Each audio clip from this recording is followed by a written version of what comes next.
Dia kan muncul di tanah gersang bersama 70,000 askar sedia hadap perang. Sekalian alam terpinga-pinga, dari kurosan mereka berjalan keliling dunia. Hey, terbit mentari bukan terbit yang biasa. Tanah kering kontang kemarau panjang alam yang binasa. Hey, kita lemah longlai, dia tu raja penipu. Apabila dia keluar burung dan ikanlah isteri dan anak perempuanmu. Terbulah dadamu, masihkah ada iman? Masih sedang berjalan apa yang kau bekalkan? Hey, terbulah dadamu, tanya siapa kita, tujuan di dunia, siapa sang pencipta. Hey, ini zaman fitnah, ini zaman fitnah, ini zaman fitnah, ini zaman fitnah, ini zaman fitnah, ini zaman fitnah. Tanya pasal tajuk ni, fiqh ni. Jadi saya pun kata, saya tengok balik kajian nota-nota saya dulu. Saya tengok, saya campur gabung sikit apa yang saya baca-baca. Saya bincang-bincang dengan orang-orang alim. Saya tanya-tanya sikit pandangan mereka. Dan saya sampaikan kepada tuan-tuan puan-puan sekalian pada malam ini. Untuk kita nak melihat kekeliruan yang berlaku. Kenapa tuan-tuan? Sebab saya nak sebut kat sini. Saat-saat, masa-masa, tahun-tahun kesusahan di mana umat Islam dicantas. Bukan umat Islam saja. Gerakan Islam dicantas. Pertubuhan Islam dicantas. Sudah semakin dekat. Maka kita kena ceritakan fiqh ini. Di mana tak ada orang lain yang boleh nak ceritakan sama bincang-bincang macam kita ni. Kan, tak ramai orang bincang benda-benda ni. Kita kena ceritakan supaya ketika sampai waktu itu, kita tahu bertindak macam mana. Jadi kita nak kena tengok. Jadi bagaimana bila Mulkan Jabriyah ini digabungkan? Maknanya ada orang kata, kita ni sekarang ni sebenarnya dah ada khalifah ni. Kita dah ada kepimpinan Islam. Kita dah ada orang yang nak memimpin Islam ni. Kan? Jadi sebenarnya zaman kita Mulkan Jabriyah ini, zaman diktator ini, kan? Tak ada kepimpinan Islam, yang ada hanyalah kepimpinan orang-orang Islam. Macam itu. Orang-orang Islam. Kalau ada pun kepimpinan yang bercampur-campur. Sistemnya bercampur-campur. Sebahagiannya kita ambil Islam sikit, sebahagiannya kita ambil British sikit, Barat sikit. Baik. Dalam keadaan ini kita kena faham. Ahlus Sunnah wal Jamaah ijma'. Ni ulama-ulama yang Ahlus Sunnah wal Jamaah sepakat menyatakan bahawa mentaati pemerintah Islam adalah wajib. Ini fiqh ni kita kena faham. Mentaati pemerintahan Islam adalah wajib. Haram hukumnya memberontak. Ini ijma'. Maknanya kalau ada khalifah Amirul Mukminin, ada khalifah, maknanya ada pemimpin Islam yang melaksanakan sahsiahnya Islam dan hukumnya Islam, ini maknanya dia punya tata cara tu wajib taat. Wajib taat. Hukum memberontak tetap keluar daripada wilayah pemerintahan ulil amri kaum muslimin itu. Hukumnya haram. Hukumnya haram. Kerana apabila kita bertindak keluar daripada peraturan-peraturan itu, maka sebenarnya kita telah melanggar perintah Allah dan melanggar perintah Rasulullah sallallahu alaihi wasallam. Atiiullah wa atiiur rasul wa ulil amri minkum. Ini ayat yang selalu kita dengar. Tapi kat mana nak letak ayat ni? Malam ni kita tengok. Jadi ayat ini yang kita kata tak boleh lawan wa ulil amri minkum, ialah amri minkum tadi, kepimpinan yang atiiullah, mentaati Allah, wa atiiur rasul, yang mentaati Rasul. Maknanya dia taat Allah, taat Rasul. Maka dia memimpin dengan Quran dan hadis. Maka kita wajib taat. Contoh yang berlaku kepada para ulama kita yang menjadi contoh, orang-orang terdahulu daripada kita, contohnya kisah Imam Ahmad. Imam Ahmad bin Hanbal rahimahullah telah memilih untuk menerima hukuman, dipenjarakan, dipukul, disebat, Imam Ahmad. Kerana apa? Dia mempertahankan pendapat dia bahawa Al-Quran adalah kalamullah. Al-Quran itu firman Allah. Al-Quran ni bukan makhluk pada masa itu. Khalifah telah terpengaruh dengan fahaman bahawa Al-Quran itu makhluk. Imam Ahmad bin Hanbal masuk penjara, dia tak lawan. Dia tak lawan khalifah. Walaupun pandangan khalifah tu sesat dan menyesatkan. Sesat dan menyesatkan. Tapi dia tak lawan khalifah. Sebab apa? Sebab sistem masih lagi sistem Islam. Sistem masih lagi Al-Quran dan hadis Nabi SAW. Maka di sinilah menjadi satu contoh kepada kita, pengikut Ahlus Sunnah wal Jamaah dari masa ke masa, bahawa bila kita berhadapan dengan pemerintahan Islam yang menerapkan hukum Allah, menjadikan Al-Quran dan Sunnah sebagai asas negara, maka diam dan taat meskipun dizalimi oleh pemimpin tadi adalah pilihan yang paling utama. Paling utama. Ini kita kena faham. Ini adalah kita kata zaman yang fasa ketiga. Raja yang menggigit, masih lagi ada Quran, ada hadis. Contoh yang lain, Syekhul Islam Ibn Taymiyah rahimahullah, dia pernah difitnah dan pernah dipenjara. Contohnya macam Imam Syafi'i pun pernah kena penjara. Kita pernah dengar cerita dia. Imam Malik, semua imam-imam banyak kena. Jadi kita sebut kat sini, contohnya Ibn Taymiyah rahimahullah dipenjarakan kerana fitnah dari kalangan Ahlul Bid'ah pada masa itu. Tetapi dia tidak mengarahkan dia punya pengikut dia memberontak. Padahal dia ada ribuan pengikut. Pengikut Ibn Taymiyah ni ramai. Dia ulama besar. Ramai orang. Kalau dia kata jihad lawan dengan kerajaan pada masa itu, maka semua akan bangkit. Tapi dia tak keluarkan pun fatwa. Lawan, dia masuk penjara. Walaupun dia kena fitnah. Kena fitnah. Dia bukannya buat salah apa, dia difitnah. Jadi dia tetap memilih untuk menerima tindakan penguasa pada masa itu. Kerana apa? Kerana kesalahan penguasa pada diri dia dengan Allah. Dia punya pahaman tak betul, dia punya ni tak betul. Dia punya ijtihad dia tak betul, dia menerima fitnah sebagainya tu, tak ada bukti apa, dia mentangkap aja contohnya. Itu dia dengan Allah. Tetapi sistem negara masih lagi Al-Quran dan sunnah Rasulullah sallallahu alaihi wasallam. Maka ulama-ulama terdahulu memilih penjara. Memilih penjara. Ini kita lihat yang berlaku pada zaman para ulama dahulu. Rasulullah sallallahu alaihi wasallam telah bersabda. Yang satu hadis yang diriwayatkan oleh Bukhari dan Muslim. Rasulullah sallallahu alaihi wasallam telah menyeru, diriwayatkan oleh Ubadah bin Samit radhiyallahu anhu, dia kata telah berkata Rasulullah sallallahu alaihi wasallam, Rasul sallallahu telah menyeru kepada kami. Rasulullah panggil sahabat-sahabat, lalu kami pun membai'ah dengan beliau, maka kami pun mengikat janji setia dengan Rasulullah sallallahu alaihi wasallam. Maksudnya ketika itu Rasul memimpin sallallahu alaihi wasallam, kemudian yang lain-lain semua tu berbai'ah, berjanji untuk membantu, menolong bersama-sama dan sebagainya lah. Maka di antara yang beliau ambil janji perjanjian kepada kami adalah apa yang dia minta, apa yang Rasulullah minta kepada sahabat-sahabat. Maka kami membai'ah beliau baginda Nabi sallallahu alaihi wasallam untuk sentiasa dengar dan taat kepada pemimpin. Jadi antara benda yang Rasulullah perintah ialah kamu mesti dengar dan taat kepada pemimpin. Baik pada saat senang maupun susah. Ketika senang maupun susah, mesti taat pada pemimpin. Jadi Nabi perintahkan taat pada pemimpin. Waktu senang ataupun waktu susah. Waktu sempit ataupun waktu lapang.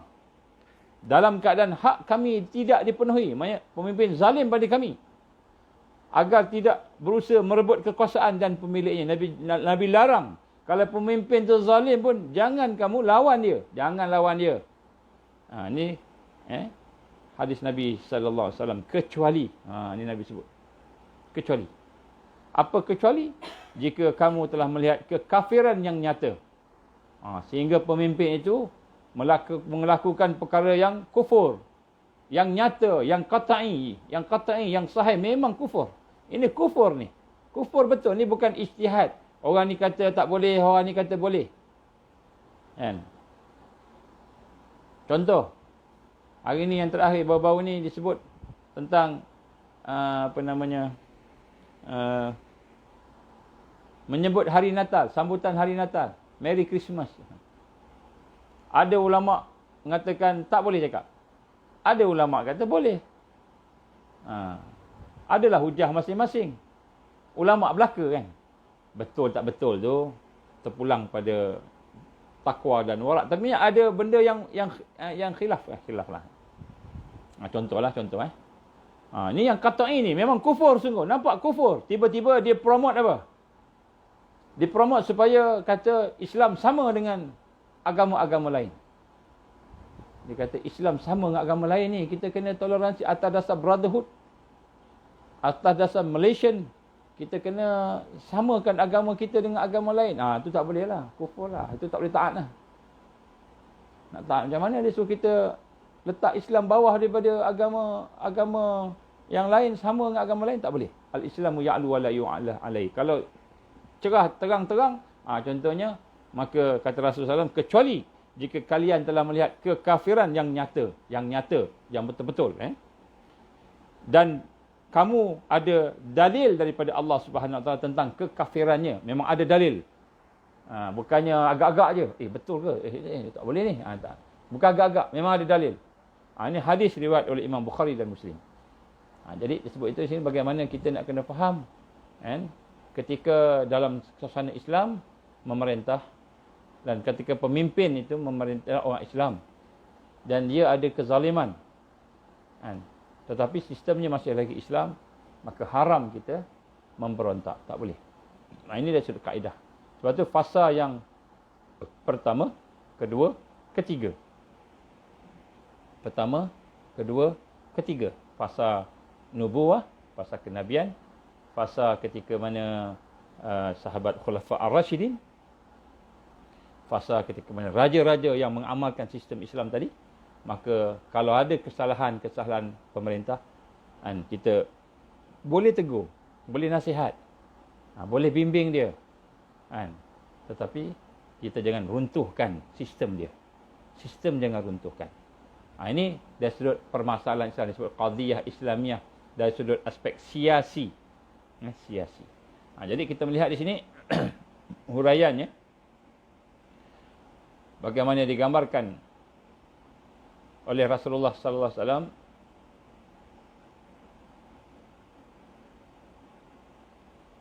dalam satu hadis. Rasulullah sallallahu alaihi wasallam akan ada sepeninggalanku para penguasa yang tidak meneladani petunjukku. Hadis ni panjang tuan, hadis sahih. Akan ada selepas aku meninggal dunia, wafat, pemimpin-pemimpin yang tidak mencontohi petunjuk aku, tidak ikut sunnah dan tidak mengamalkan, tidak mengikut petunjukku dan tidak mengamalkan sunnahku. Dan akan muncul di antara mereka para penguasa, ni Rasulullah sebut sallallahu alaihi wasallam, akan timbul lepas tu, mungkin zaman kita ni lah kan, para penguasa yang hati-hati mereka, jiwa mereka adalah hati syaitan, dan walaupun jasadnya manusia. Jadi Nabi sebut akan ada satu masa nanti, ada penguasa yang hatinya itu, jiwanya setan, bernipu, berompak, sebagainya, pembunuh, tapi jasad dia manusia.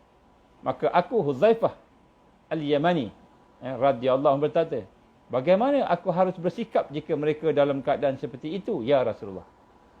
Jadi bagaimana nak berdepan dengan pemimpin ni, pemimpin yang zalim, yang hati dia setan, tak ikut sunnah, tak ikut petunjuk,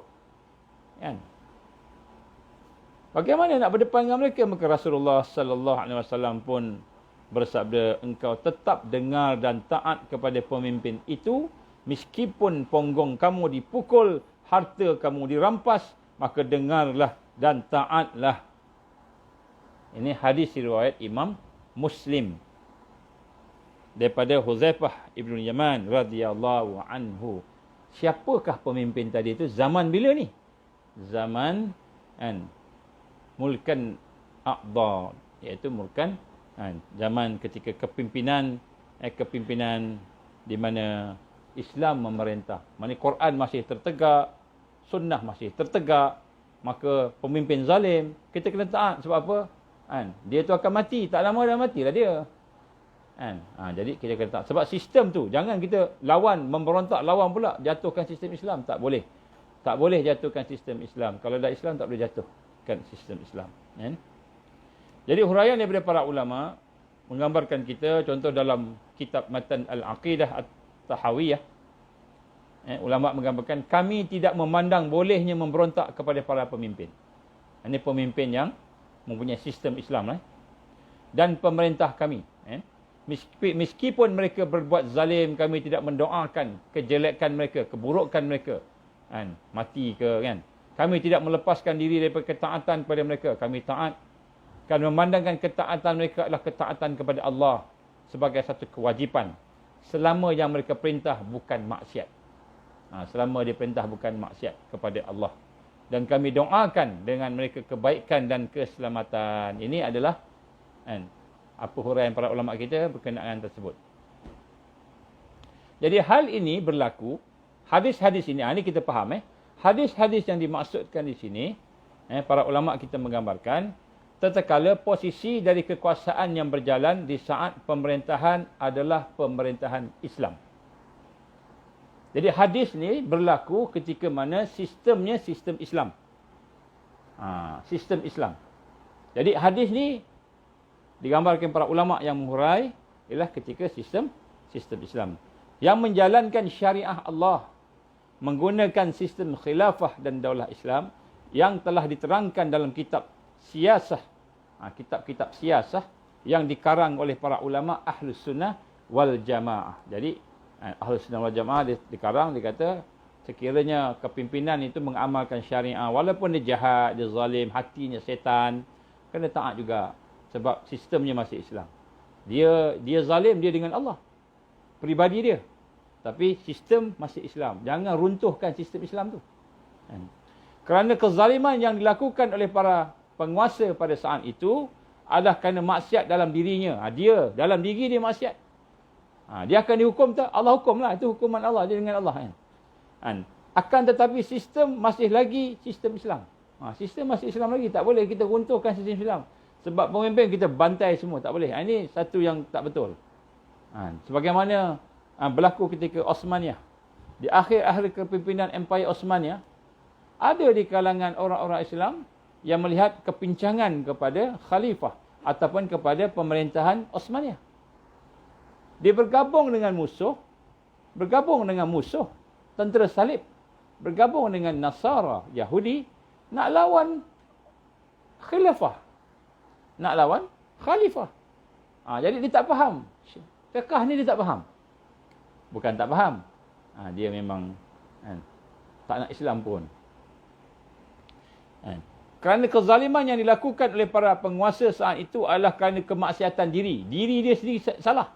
Dan kemaksiatan itu, tapi sistemnya masih lagi sistem Islam. Jangan pula kita bantai ketua tadi sebab dia jahat tapi sistem dia baik. Jangan kita sampai runtuh pula sistem dia. Ini kaedah dia. Kalau kita lihat, kalau kita ada samalah kalau kita dalam tidak ada daulah Islamiah yang sebagaimana digambarkan tadi, kita ada kumpulan kita, jamaah kita. Ada keburukan pada pemimpin. Jangan pula kita bantai pemimpin sampai jamaah tu berpecah. Tak boleh. Jamaah tu jamaah Islam contohlah tempat kita. Katakanlah kita kata surau kita kan. Jamaah semua bagus bagus. Jamaah sistem Islam, cuma pemimpinnya, pengurusi dia teruk. Kan? Sabar. Taat dulu. Lantik dia. Bila pilihan besok, turun dengan dia. Ya, tapi jangan kita runtuhkan sistem surau tu kan. Macam itu. Ini secara ringkas, cara kita kata tenang fikirlah. Ya. Kerana sistemnya adalah sistem yang masih dijalankan sistem Islam. Iaitu khilafah al-Islamiyah. Sebab Allah perintahkan kita melaksanakan sistem khilafah Islamiyah macam mana dibuat oleh Rasulullah SAW. Masa ini, fasa ini disebut sebagai, ulama' ialah disebut mulkan a'dan. Itu fasa raja yang menggigit. Jadi, Kita kena taat 100% kepada pemimpin sebab pemimpin itu sistemnya Islam.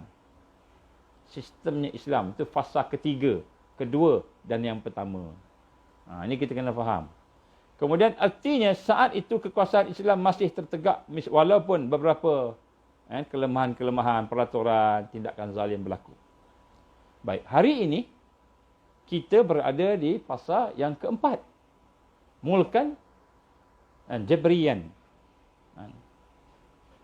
Pemerintahan yang diktator. Ini fasa kita sekarang. Ini sebab tu saya bermulakan tadi tu kita sebut jatuhnya Osmaniyah, kita masuk fasa keempat. Ini bukan saya kata ni, ulama sebut. Semua ulama sebut gitu. Ulama yang menggaji lah, yang tak gaji tak tahu kot. Kan ada lah orang alim dia fokus pada satu-satu aspek agaknya kan. Dia tak fokus pada siasah. Siasah dari sudut kepimpinan tadi kan. Akan tetapi masa sekarang ini bukan lagi masa mulkan aqdan. Bukan lagi fasa mulkan aqdan sekarang. Sekarang bukan lagi fasa mulkan aqdan atau raja yang menggigit. Bukan raja yang menggigit. Itu raja yang berpegang dengan Quran dan Sunnah yang dihurai oleh para ulama kita tentang hadis tadi kan. Saat ini sebenarnya khilafah Islam telah runtuh. Kita dah tak ada khilafah dah. Yang terakhir 1924 Sultan Osmaniyah yang terakhir dipecat. Dah tak ada dah. Jadi kita ada pemimpin-pemimpin umat ni, kita ada pemimpin-pemimpin orang Islam. Kerajaan orang Islam. Macam Malaysia, dulu kita bekas daripada Osmaniyah. Ni kita kena betulkan balik ni. Sultan-sultan kita ni kebanyakannya asalnya ialah governor-governor yang dilantik oleh Osmaniyah. Dia ada sejarah dia. Sejarah ni semua dipadam oleh penjajah. Jadi sebenarnya sultan ni dia bukannya dia lantik diri dia sendiri, tak. Dia ada dia punya silsilah dia. Dia ada keturunan dia, dia ada dia punya perlantikan dia dan sebagainya. Ada dia punya cerita dia lah. Jadi kita berada sekarang ini bukan di saat mulkan aqdan, iaitu ketika mana raja menggigit. Saat ini khilafah telah runtuh. Maknanya kerajaan Islam telah runtuh. Kekuasaan Islam dah tak ada lagi dah. Cuba sebut kat saya, mana kekuasaan Islam yang ada? Cuba kita fikir, ada tak? Ada tapi dalam bahagian tertentu aja. Mungkin nikah kahwin adalah. Nikah kahwin adalah. Nak tengok anak bulan adalah. Nak tentukan hari puasa. Ada. Tapi yang lain-lain, tak ada. Jadi ada yang tak ada. Jadi dia tidak sepenuhnya Al-Quran dan hadis. Dia tak boleh, bukan menggigit. Gigit pun tak ada. Lepas. Islam dah terlepas. Nanti kita baca hadis tentang simpulan yang dah lepas. Maka dia kata khilafah Islam telah runtuh, kekuasaan Islam dah tak ada lagi, sedangkan kaum muslimin pecah belah. Kita pula pecah belah. Tak lama lagi ada pula orang yang cakap lain pula ni. Kita pula pecah belah. Menjalankan pemerintahan ganti dengan hukum yang dibuat manusia, cuba meniru pula gaya kaum kafir. Hukum-hukum yang ada kita tiru pula orang-orang yang bukan Islam punya. Kita ambil, kita cedok pula daripada dia. Maka inilah disebut sebagai mulkan Jabariyah ataupun mulkan Jibriyah. Jibriyan. Jadi sini kita lihat ini fasa kita. Ini kita kena faham. Jadi fasa ni fiqh masa ni tak sama dengan fiqh masa kita di fasa ketiga. Tak sama. Ini berdasarkan hadis Rasulullah sallallahu alaihi wasallam yang kita baca tadi, iaitu kita mempunyai 5 fasa. Fasa yang pertama nubuwah, fasa yang kedua ialah khulafa ataupun khalifah yang mengikut manhaj Nabi.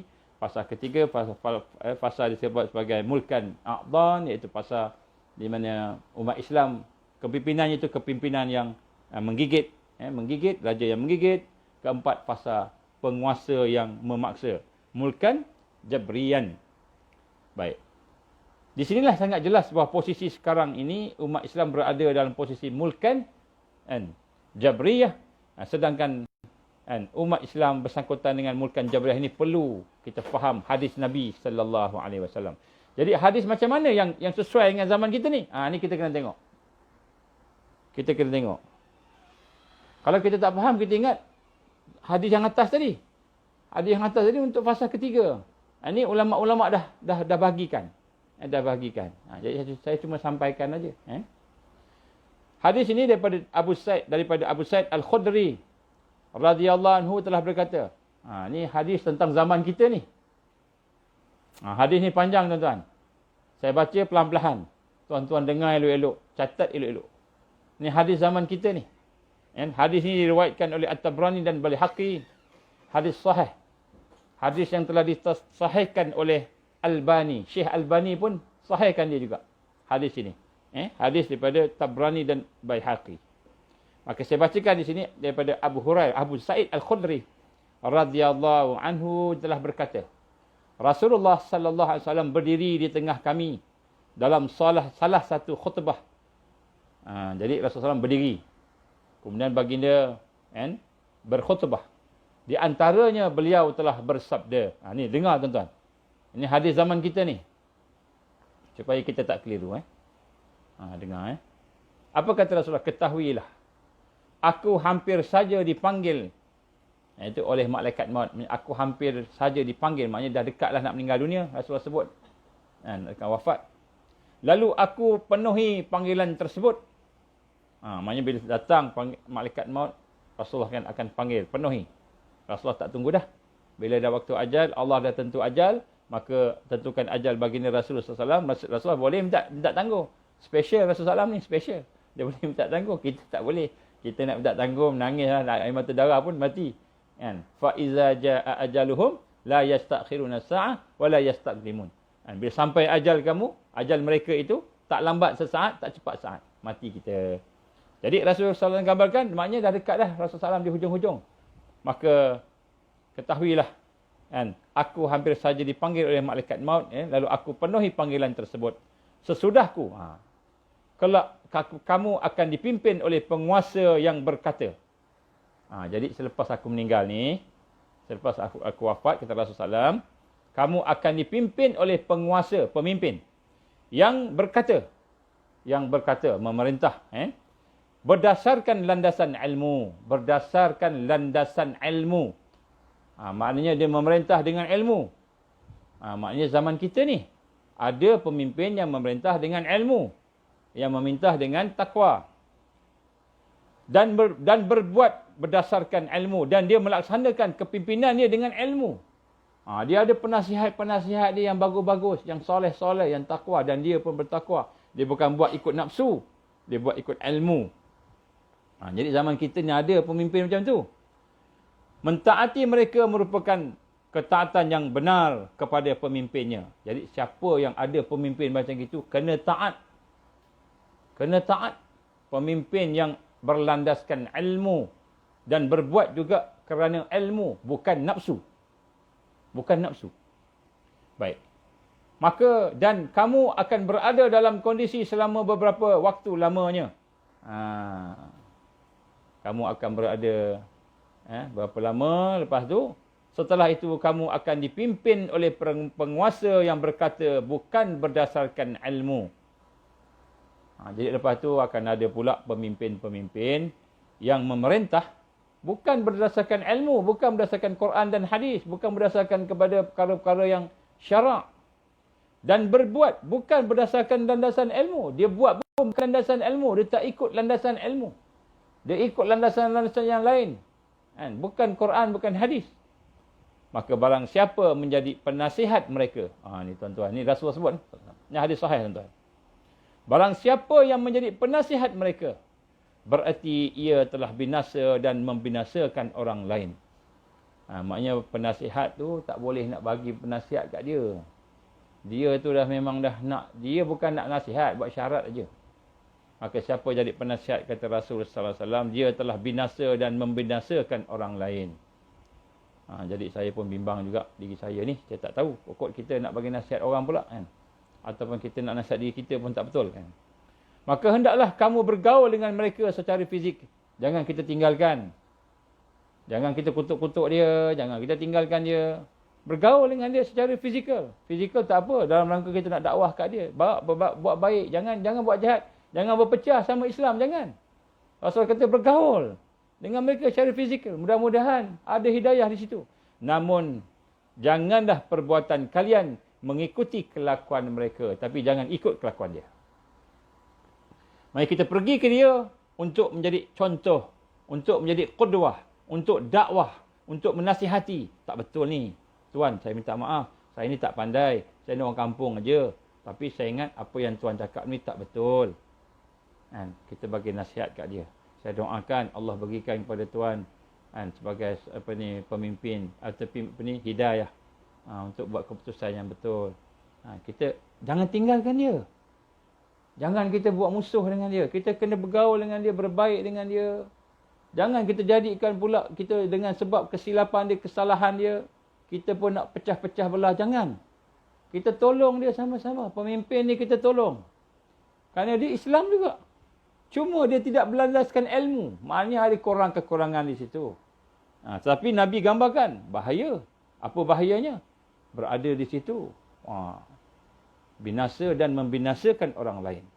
Tapi nasihat Nabi, hendaklah kamu bergaul dengan mereka. Ini hadis sahih tuan-tuan. Ini fiqh ni. Hari ni kita akan berdepan dengan fatwa-fatwa dengan orang-orang yang mungkin kita tak suka. Ataupun mungkin kita rasa tak sama dengan kita, tak sehati sejiwa. Hati jiwa tak sama, tapi kita kena bergaul dengan dia, kena nasihat dia, kena tolong dia. Bantu dia yang kita boleh bantu. Rasul suruh sallallahu alaihi wasallam, tapi jangan ikut perangai jahat, jangan ikut. Kata Rasul sallallahu alaihi wasallam, tetapi jangan kamu berbuat mengikut perbuatan mereka, jangan ikut. Dia nak bermewah-mewah, nak ikut nafsu, jangan ikut. Kita pergi dia untuk dakwah pada dia, untuk tolong dia, bantu dia, baik dengan dia.